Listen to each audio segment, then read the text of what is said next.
Bonjour, c'est Marie-Michel pour Cultiver la solidarité. Aujourd'hui, on est devant le Jardin des Capucins dans le Vieux-Limoilou pour parler d'inclusivité de groupes ciblés dans les jardins collectifs.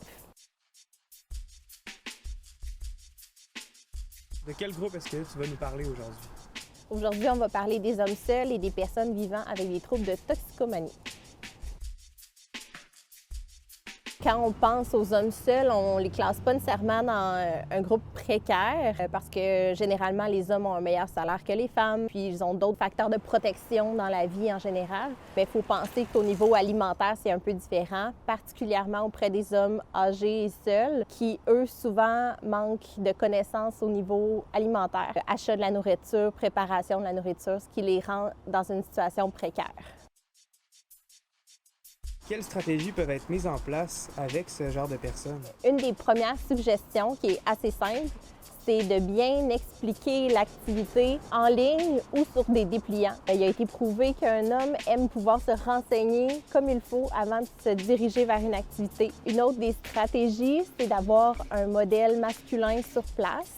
Là, ça peut être des bénévoles, ça peut être d'animateurs, ça peut être des participants qui ont un peu de leadership. Je pense que c'est quand on fait la promotion de l'activité, c'est pas de parler simplement du niveau alimentaire de notre activité, mais penser à l'individu dans sa globalité. En quoi notre activité va lui apporter des choses sur le plan socio-économique, sur le plan relationnel, sur tous les volets de sa personnalité. Tu nous as amenés au Jardin des Capucins pour parler de toxicomanie. Est-ce qu'il y a un lien particulier? Oui, le Jardin des Capucins, comme les jardins du centre-ville, a la chance d'accueillir une mixité de personnes, que ce soit durant les activités de jardinage, mais aussi à toute heure du jour et de la nuit. Ça arrive dans les activités de jardinage qu'on trouve du matériel de consommation, donc on sait qu'il y a des gens qui fréquentent le jardin pour d'autres utilisations. Qu'est-ce qu'on peut faire quand on constate qu'il y a de la consommation de drogue ou d'alcool autour du jardin? Le travail de la personne en charge de l'animation d'un jardin n'est pas un intervenant. Son travail, c'est de s'assurer que le jardin se déroule bien, que les personnes qui participent sont dans une ambiance agréable, que tout le monde est en sécurité et que tout le monde puisse jardiner. Il est suggéré que l'animateur fasse une petite tournée de jardin avant le début de l'animation, qui ait sur lui ou sur elle des gants, des bouteilles de plastique avec des bouchons et des pinces dans lesquelles il pourrait mettre des aiguilles si jamais on en trouve. L'idée que je veux lancer, c'est un message d'accueil universel. Donc, que les participants et les animateurs de jardin accueillent les personnes qui se joignent à eux. Si ça se trouve être une personne qui est en état de consommation, vous pouvez vous poser des questions. Est-ce que la personne dérange?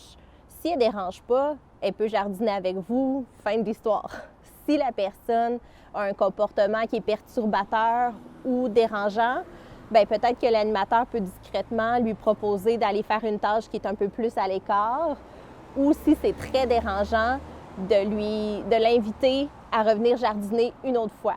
Souvent, ces personnes-là sont déjà exclues. On ne sait jamais, le fait de pouvoir jardiner avec vous, ça peut devenir une porte d'entrée pour aller dans des cuisines collectives, d'aller dans des groupes d'entraide. Ça peut être un beau tremplin pour ces personnes-là. Merci d'avoir écouté la capsule Cultiver la solidarité. Pour les informations complètes, vous pouvez télécharger le guide gratuitement sur le site de Crac Bitume.